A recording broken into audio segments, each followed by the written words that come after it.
My mother-in-law kept undermining my parenting, so I sent her the photos of her precious son's DUI arrest that he never told her about. It started small. Vivian would slip my 4-year-old daughter Piper candy before dinner, then shrug when I objected. "A little sugar never hurt anyone," she'd say with that patronizing smile. When I established screen time limits, she'd hand Piper her iPad the moment I left the room. "Children need to learn technology," she'd lecture. But it escalated fast. Vivian began telling Piper that Mom's rules didn't apply at Grandma's house. She bought toys I'd specifically said no to. She fed Piper foods I'd mentioned were triggers for her sensitivities, then acted shocked when meltdowns followed. The breaking point came during Piper's 6th birthday party. I'd planned everything carefully. Dairy-free cake because of her allergies. Small guest list because she gets overwhelmed. Quiet activities instead of chaos. Vivian showed up an hour early with a regular chocolate cake and invited 3 additional families I didn't know. "Children need to learn resilience," she announced while Piper hid behind my legs, overstimulated and breaking down. "You're raising her to be too sensitive." When Piper started crying from the dairy she'd snuck her, Vivian rolled her eyes. Drama queen, just like her mother. That night, my husband Garrett defended his mom again. "She's just trying to help," he said,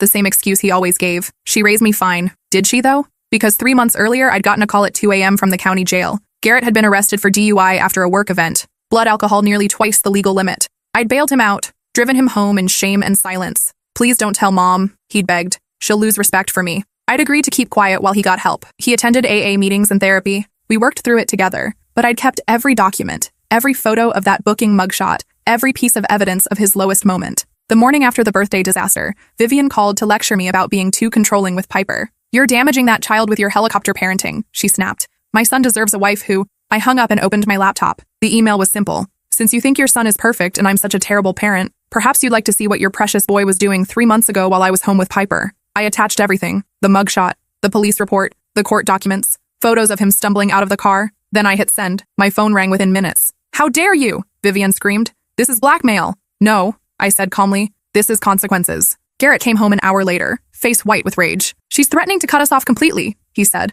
"The college fund for Piper, the house down payment we've been saving for, everything." I shrugged. "Probably should have thought about that before you chose her feelings over your daughter's well-being." "You've destroyed everything," he said. But I was just getting started. That evening, while Garrett sulked in the bedroom, I did some digging into Vivian's perfect facade. What I found in her late husband's old files made my DUI photos look like child's play. My phone buzzed with a text from an unknown number. "We need to talk. Meet me tomorrow. Come alone. V." I couldn't fit what happens next in this short video. Watch the rest down below. The coffee shop Vivian chose was 30 miles outside town, the kind of place where truckers stopped for burnt coffee and day-old donuts. I arrived 15 minutes early, claiming a corner booth where I could watch the door. My phone was recording, hidden in my purse. Whatever she had planned, I wanted evidence. She walked in exactly on time, looking smaller than usual without her designer heels and perfectly styled hair. For the first time since I'd known her, Vivian looked her age, 73 and tired. She slid into the booth across from me without ordering anything. "You have no idea what you've done," she said quietly. "Enlighten me." Her hands trembled slightly as she opened a manila envelope. Garrett's father had gambling debts. Serious ones. The kind that get people hurt. She pushed a photograph across the table. A younger version of her husband, face bloodied, standing next to 2 men in expensive suits. Charles owed them nearly $500,000 by the time Garrett turned 16. They were going to kill him. Kill all of us. I stared at the photo, trying to process what she was telling me. "So I made a deal," she continued. "I had information about their money laundering operation, financial records Charles had stupidly kept. They'd leave us alone, and I'd keep quiet." "What kind of information?" Vivian's laugh was bitter. "The kind that could have put their entire organization in federal prison for decades. Shell companies, offshore accounts, bribes to city officials, everything." She pulled out more documents, bank statements, photographs, recorded phone conversations. "I've been sitting on this for 27 years. One phone call to the FBI and these people cease to exist. But they know I have it, which is why they've left us alone." I was starting to understand where this was going. "The college fund you threatened to cut off," I said slowly. "That's not your money. It's protection money," she confirmed. "They pay me to keep quiet. Have been since 1997. That house down payment? Also from them. Garrett's private school tuition, his college, his first car, all of it." The coffee shop suddenly felt too small, too warm. "Why are you telling me this?" "Because you just painted a target on my son's back," she said, her voice rising. "These people monitor our finances. They'll know something's changed when the payments stop. And when they come looking for answers, they'll find that mugshot you so helpfully documented and distributed." My stomach dropped. "They'll assume Garrett's become unreliable. A liability. Do you understand what happens to liabilities in their world?" I understood perfectly, but I wasn't backing down. "So you've been taking blood money for nearly 3 decades, using it to spoil your son while holding it over everyone's head like some kind of twisted power play? I kept my family alive. You kept them dependent," I shot back. "Garrett never learned to stand on his own because Mommy always fixed everything with dirty money." Vivian's eyes flashed with anger. "At least I protected him. What have you done?" "Exposed his weakness to the world. Made him vulnerable." "I exposed yours," I said calmly. "And I'm not done." I pulled out my own envelope. "See, while you were panicking about your perfect son's imperfect moment, I was doing my homework. Charles wasn't just keeping financial records, was he? Her face went pale. He was skimming, taking a cut of their laundered money and hiding it in accounts they didn't know about. That's why they really killed him, isn't it? Not the gambling debts. The theft. Vivian's hands had stopped trembling. Now they were clenched into fists. You don't know what you're talking about. Bank of Cayman Islands, account number 7749-8821-3366, currently holding $1.2 million that belongs to some very dangerous people. Money that Charles stole and you've been quietly accessing for years. I watched the blood drain from her face. How did you? Your late husband kept better records than you thought. I found his safety deposit box key taped under his desk drawer. Amazing what people leave behind when they die unexpectedly. The safety deposit box had been a gold mine, not just the Cayman accounts, but photographs, recorded conversations, and detailed logs of every transaction Charles had made, including the ones where he'd been stealing from his employers. You've been living off stolen money while pretending to be the perfect grandmother, using it to manipulate and control everyone around you. But here's the thing, Vivian. Those dangerous people you're so afraid of, they're going to be very interested to learn where their missing $1 million went. She stood up so fast she knocked over the salt shaker. You wouldn't. Try me. They'll kill Garrett too. Is that what you want? To make your daughter an orphan? I'd already thought about that. Not if he cooperates with the FBI. See, I've already contacted them. Agent Rebecca Torres from the White Collar Crime Division. She's very interested in meeting with us. Vivian sat back down heavily. What do you want? First, you transfer every penny of that stolen money back to its rightful owners, through proper legal channels with FBI oversight. That money is gone. I've been using it to what? Buy designer handbags? That ridiculous car? The money's still there, Vivian. All $1.2 million plus interest. I've seen the account statements. Her jaw tightened. Second, you enter witness protection after you testify against these people. No more contact with Piper, no more undermining my parenting. You disappear. I'll never see my granddaughter again. Should have thought about that before you chose blood money over family. And Garrett? Garrett gets to choose. He can testify with you and start fresh, or he can continue living in your shadow and deal with whatever consequences come. Vivian stared at me for a long moment. You're destroying a family. I'm freeing one. She gathered her papers and stood to leave. You have until tomorrow night to decide. I called after her. After that, Agent Torres gets everything, including the location of that Cayman account. I drove home in silence, hands shaking on the steering wheel. What I'd just done was either brilliant or catastrophically stupid, possibly both. Garrett was waiting in the living room when I walked in, Piper asleep on his lap while watching cartoons. Where were you? He asked quietly. Having coffee with your mother. His eyes narrowed. She called me, said you threatened her. I sat down next to them, smoothing Piper's hair. Did she tell you about the money, Garrett? What money? The money she's been using to control our lives for the past 6 years. The money that paid for your college, our wedding, this house down payment fund. He shifted uncomfortably. Mom worked hard. Your mom has been taking payments from organized crime figures for 27 years. Money your father stole before they killed him. Garrett went very still. That's impossible. I pulled out copies of the bank statements I'd photographed. Your father was skimming from money laundering operations. When they found out, they murdered him and made it look like a heart attack. Your mother's been paying them back ever since, using their own money to keep them from killing the rest of you. Garrett stared at the papers like they might bite him. This can't be real. It gets worse. She's been accessing a stolen account your father set up in the Cayman Islands. $1, $2 million that belongs to people who kill for less. No, he was shaking his head. Mom wouldn't. Your mom has been living off blood money, Garrett, using it to manipulate us, to undermine my parenting, to keep you dependent on her. Every time she threatened to cut off the college fund or the house money, she was threatening us with stolen cash from killers. I watched him process this information, saw the moment when denial shifted to horrible understanding. The times she knew things she shouldn't know, he said slowly. About my work, about our finances. She always said she had connections. Dangerous connections. Piper stirred in his lap, and he automatically began rocking her back to sleep. What happens now? Now we choose. The FBI wants our testimony in exchange for witness protection. New identities, new lives, far away from here. And if we refuse, those people find out about the stolen money eventually. When they do, they'll assume you knew about it. Maybe that you're planning to steal more. Garrett's face had gone gray. What about Piper? Piper gets a chance at a normal life. No more toxic grandmother filling her head with poison. No more blood money funding her education. Just us, making honest choices. He was quiet for a long time. I can't believe she never told me. Can you? Because looking back, there were signs. The way she always had cash when she needed it. How she seemed to know things about people in town that she shouldn't. Those mysterious phone calls she'd taken private. I thought she was just well connected. She was. To criminals. That night, after we'd put Piper to bed, Garrett sat at the kitchen table reading through every document I'd found. Bank statements, photographs, recorded conversations. The evidence was overwhelming. This one, he said, holding up a photo. I remember him. Uncle Eddie, Mom called him. He used to come to Christmas dinner when I was little. I looked at the photo. A heavy-set man with kind eyes, standing next to Charles at some family gathering. What happened to him? Mom said he moved away. When I was maybe 8 or 9. I asked about him for years. I checked the dates on the bank records. He disappeared right around the time these payments started. Garrett's face went white. You think they killed him too? I think your uncle found out what your father was doing. Maybe tried to stop it. He set the photo down with shaking hands. How many people died because of this? I don't know, but it stops with us. The next morning, Agent Torres called. Mrs. Montgomery, this is Special Agent Rebecca Torres, FBI. I understand you have information about organized crime activity. I do. Can you come in today? Bring whatever evidence you have. The FBI field office was a nondescript building downtown, all concrete and tinted windows. Agent Torres met us in the lobby, a woman in her 40s with graying hair and intelligent eyes that missed nothing. "Thank you for coming forward," she said, as she led us to an interview room. "What you're describing could be the break we've been waiting for in a case that's been cold for decades." She spread our evidence across the conference table, examining each document carefully. "The Torino family," she said finally. "We've been trying to build a case against them since the 80s. Your father-in-law's records could be exactly what we need." "What about protection?" Garrett asked. "For our daughter, full witness protection for all three of you. New identities, relocation assistance, financial support while you establish new lives. But you'd have to disappear completely. No contact with anyone from your previous life." "What about my mother?" Agent Torres's expression hardened. "Your mother will be offered the same protection in exchange for her testimony. But given her level of involvement, she'll likely face charges for money laundering and receiving stolen property." "She was protecting her family," I said. "She was spending stolen money and intimidating witnesses," Torres replied bluntly. "That's still a crime, regardless of motivation." That afternoon, we drove to Vivian's house. She answered the door looking like she hadn't slept, her usually perfect appearance disheveled. "Have you made your decision?" I asked. "Come in." Her house felt different now that I knew the truth. The expensive furniture, the artwork, the perfectly manicured garden, all paid for with blood money. "I've been thinking about what you said," she began, "about freeing the family. And? You're right. Garrett deserves better than this." She looked at her son with something that might have been regret. "I thought I was protecting him, but I was just trapping him in the same cage Charles built for me." She walked to her kitchen and pulled a manila envelope from beneath a stack of cookbooks. "These are the account numbers for every penny I've touched over the years. Bank statements, transfer records, everything. The FBI can have it all." Garrett stared at his mother. "Mom,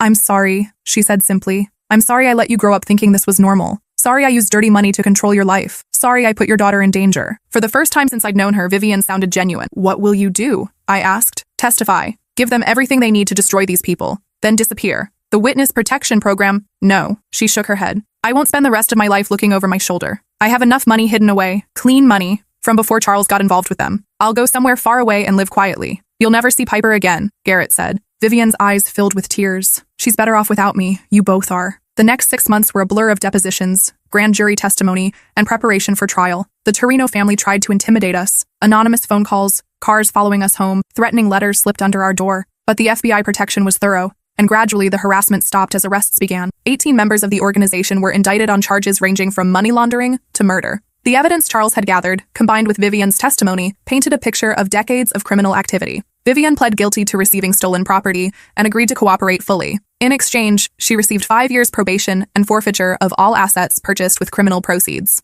The day before the trial began, she came to say goodbye. Piper ran to her grandmother, oblivious to the adult complexities surrounding them. "Grandma, are you staying for dinner?" "Not tonight, sweetheart," Vivian said, kneeling down to hug her. "Grandma has to go on a long trip. When will you come back?" Vivian looked at me, then at Garrett. "I don't know, but I want you to remember that Grandma loves you very much." After Piper went to bed, Vivian handed me a sealed envelope. "For when she's older," she said, to explain why I had to leave. She hugged Garrett goodbye, both of them crying. "I'm proud of you," she whispered, "for choosing them over me." She left that night and never contacted us again. The trial lasted 3 weeks. One by one, the members of the Torino organization were convicted and sentenced to decades in prison. The head of the family, Vincent Torino, received life without parole for multiple murders, including Charles Montgomery. We testified on the final day, telling our story to a packed courtroom. When it was over, Agent Torres walked us out through a side entrance. "It's finished," she said. "You're free to rebuild your lives however you choose." "What about witness protection?" Garrett asked. "With the organization dismantled and most of its members imprisoned, you're not in immediate danger, but the offer stands if you change your minds." We chose to stay. 2 weeks later, the stolen money from the Cayman account was returned to its victims,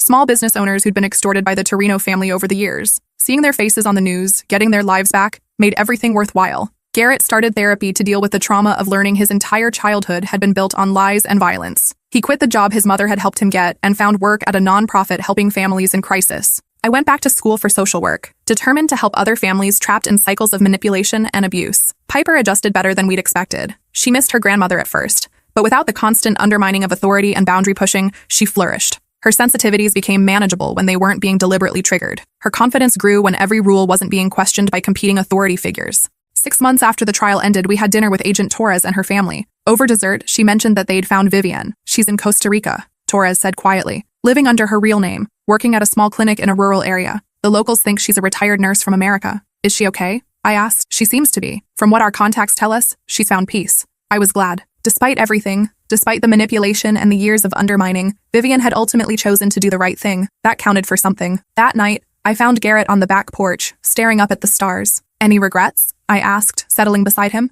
"About exposing her?" "No." He was quiet for a moment. I keep thinking about that night you bailed me out of jail, how scared I was, how ashamed. The first thing I thought wasn't, I need help, or I could have killed someone. It was, how do I hide this from Mom? And now I think about how I could have killed someone, how I put my family at risk, how I need to be better. He took my hand. You saved us. All of us. Even Mom, in a way. We saved each other. 3 years later, we bought our first house with money we'd earned ourselves. Piper started second grade at a public school, where she made friends and learned to speak up for herself. Garrett's nonprofit work was featured in the local paper. I graduated with my MSW and got a job helping at-risk families navigate crisis situations. Sometimes I wondered about Vivian, whether she was truly happy in her quiet new life, whether she ever thought about the granddaughter she'd given up to protect. But mostly, I focused on building the life we'd chosen for ourselves. The last piece of evidence I'd never shown anyone was a letter from Charles to Vivian, written just weeks before his death. I'd found it tucked inside one of his record books. My dearest V, it began. If you're reading this, then my chickens have come home to roost. I never meant for it to go this far. What started as skimming a few thousand to pay my gambling debts turned into something I couldn't control.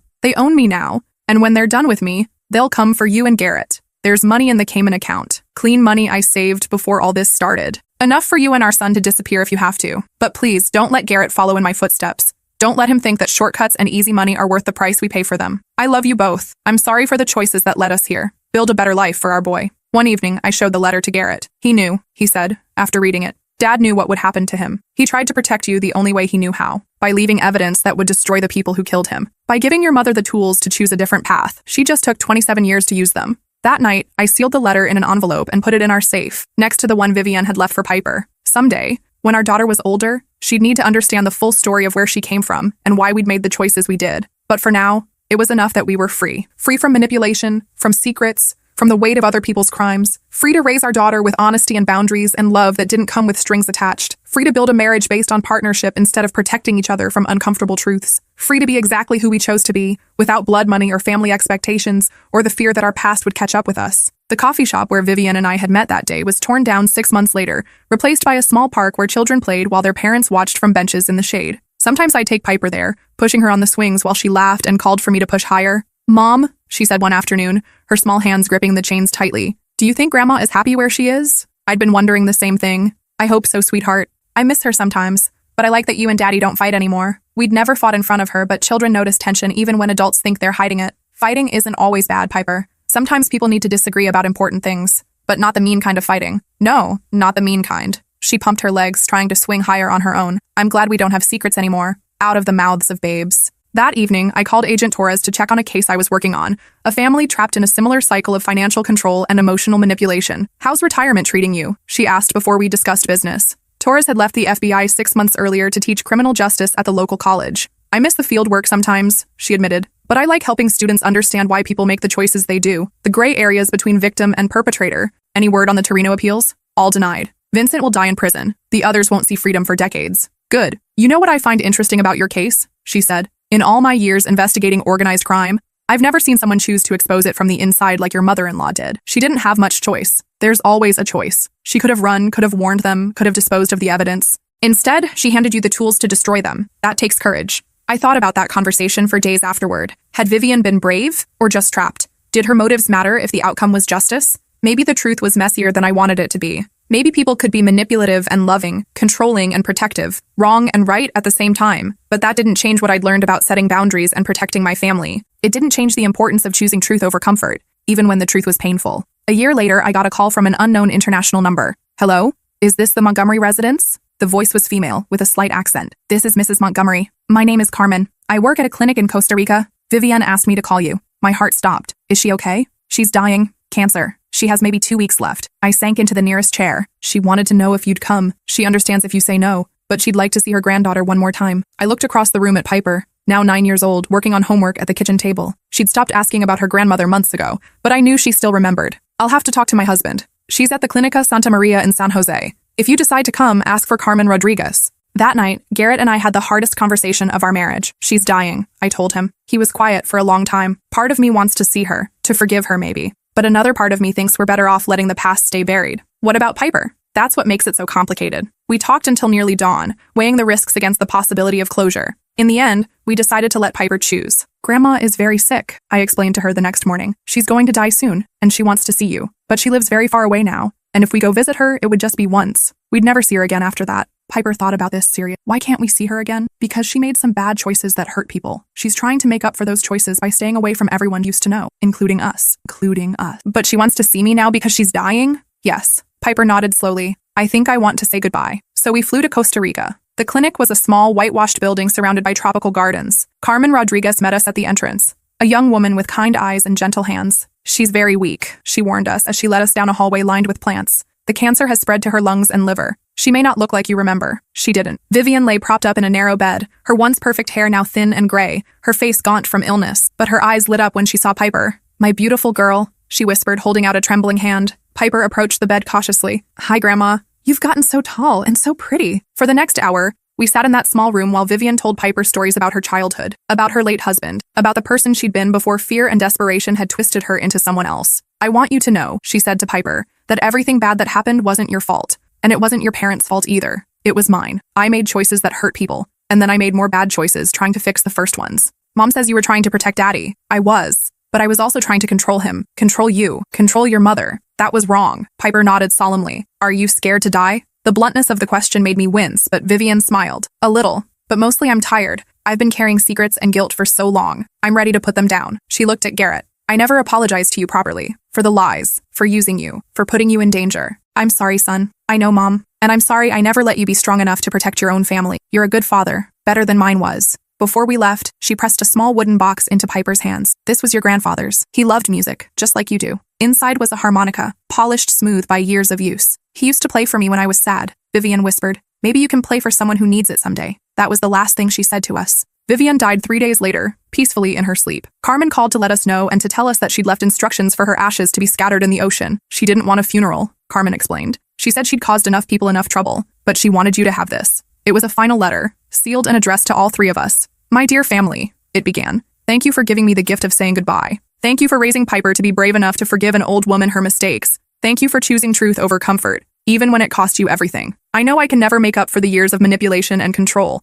I know I hurt you in ways that may never fully heal, but I want you to know that watching you choose each other, choose honesty, choose to break the cycle, that gave my life meaning in the end. Piper, be kinder than your grandmother was. Be braver than your grandfather was. Trust your parents. They will never lie to protect you from hard truths the way I did. Garrett, you are the best thing I ever did with my life. I'm proud of the man you became despite me, not because of me. And to my daughter-in-law, who I fought at every turn, thank you for saving us all. Thank you for seeing what needed to be done and having the courage to do it. Thank you for loving my son and granddaughter enough to risk everything for their safety. The last of Charles's clean money is in an account I've set up for Piper's education. The account information is enclosed. Use it or don't. It's yours to choose. Live freely, live honestly, live without looking over your shoulders. All my love, Vivian. We used the money to start a scholarship fund for children from families affected by organized crime. Every year, we awarded grants to kids who'd lost parents, who'd been displaced, who were trying to build new lives after their worlds fell apart. Piper learned to play the harmonica. She wasn't particularly good at it, but she practiced faithfully. And sometimes in the evenings, she'd play simple melodies while we sat on the back porch watching fireflies. What was Grandpa like? She asked me one night. I never met him, but your grandmother said he loved music. I wish I could have met him. He made some bad choices that hurt a lot of people, but he tried to protect Grandma and Daddy. In the end, yes, he left them away to escape the trouble he'd caused. She thought about this while polishing the harmonica. Mom, yeah, I'm glad we don't keep secrets. Me too, baby. And we didn't. As Piper grew older, we told her age-appropriate versions of the whole story. About her grandmother's crimes, about the trial, about the choice between safety and justice. About how sometimes doing the right thing cost you everything you thought you wanted. She handled it better than we'd expected. So Grandma wasn't really evil, she said when she was 12 and we told her the full truth. She was just scared and made bad choices. People are complicated, Piper. They can love you and hurt you at the same time. But you chose to stop the hurting. We chose to stop the cycle. Today, Piper is 15. She volunteers at the Scholarship Foundation, helping younger kids whose lives have been torn apart by crime and violence. She's everything her grandmother could have been. Strong, empathetic, unafraid to speak truth even when it's uncomfortable. Last month, she wrote her great-grandmother's harmonica as part of a school report on family history. My great-grandfather made terrible choices that put his family in danger, she wrote. My grandmother tried to fix those choices but ended up making more bad ones. My parents chose to break the pattern even though it cost them security and relationships. I learned that courage isn't about not being afraid. It's about doing the right thing even when you are afraid. She got an A. Sometimes, late at night when the house is quiet, I think about that coffee shop meeting with Vivian, about the moment when everything changed, when the careful facade of our family life cracked open to reveal the rot underneath. I think about the choice I made to expose it all, to burn down the comfortable lies we'd been living with, whether it was revenge or justice or just exhaustion with being gaslit and manipulated. I think it was all of those things, but mostly I think about the family we built in the aftermath. The honest conversations, the real intimacy, the trust that comes from knowing you can weather any storm together. The scholarship fund has helped 47 kids over the past 8 years. Former gang members' children, witnesses' families, kids whose parents died testifying against organized crime. They send us updates, graduations, first jobs, weddings, babies. Last week, one of our scholarship recipients, now a federal prosecutor, called to tell me she just won a conviction against a human trafficking ring. I wanted you to know, she said, that the scholarship didn't just pay for college.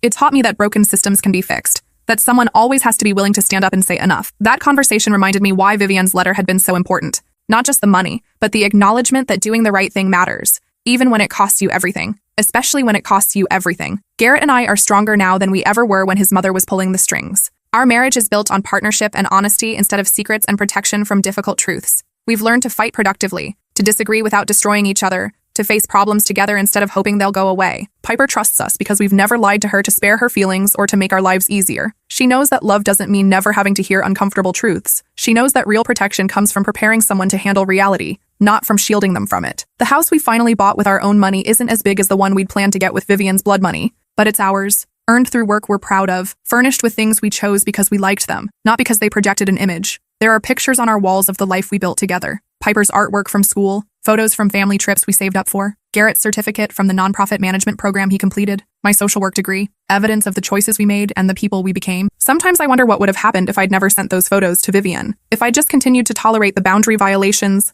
the manipulation, the slow erosion of my authority as Piper's mother. We would have been comfortable, probably, financially secure, connected to a larger family network. We also would have been trapped. Piper would have grown up thinking that love comes with conditions, that authority can be undermined if you know the right people, that some rules apply to some people but not others. Garrett would never have learned to stand up to his mother, never have developed the confidence that comes from making your own way in the world. And I would have spent the rest of my life fighting a battle I couldn't win, watching my daughter learn that mom's word was meaningless compared to grandma's money and influence. The night before Piper left for summer camp last year, she came into our bedroom to talk. "I've been thinking about Grandma," she said, settling between us on the bed like she used to when she was little. "What about her? I'm glad she died knowing we were okay, that she got to see that her bad choices didn't ruin us." It was such a mature observation from a 14-year-old that I felt proud and sad at the same time. Proud that she could think about complex moral situations with such clarity. Sad that she'd had to learn these lessons so young. "I'm glad too," I told her. "Do you think she would be proud of who I am now?" Garrett and I looked at each other across Piper's head. "I think she'd be amazed," he said. "You're everything she wanted to be but never learned how to be. Strong and honest and unafraid to do the right thing," I added.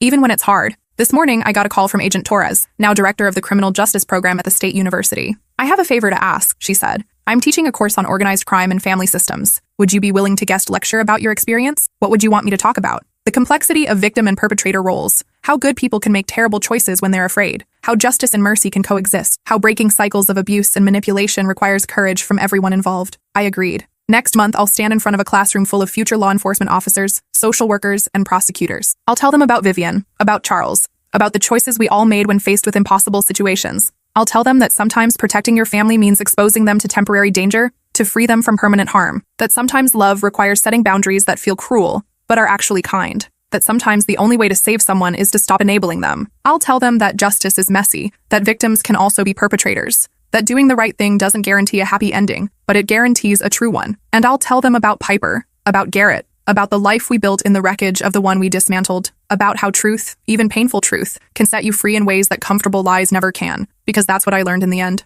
Not that family is everything, or that blood is thicker than water, or any of the other platitudes people use to justify tolerating toxic behavior. I learned that family is the people who choose to love you without conditions, who respect your boundaries even when they don't understand them, who support your growth even when it threatens their control. I learned that protection doesn't mean shielding someone from consequences. It means giving them the tools to handle whatever life throws at them. And I learned that sometimes the most loving thing you can do is refuse to enable someone's worst impulses, even when that refusal costs you everything you thought you wanted. The coffee shop where this all started is now a park where children play safely under their parents' watchful eyes. The dangerous people are in prison. The stolen money has been returned. The family secrets have been exposed and dealt with. And we are free. Free to love without conditions. To trust without fear. To build a future based on choices we're proud to own. That freedom was worth everything it cost us to earn it.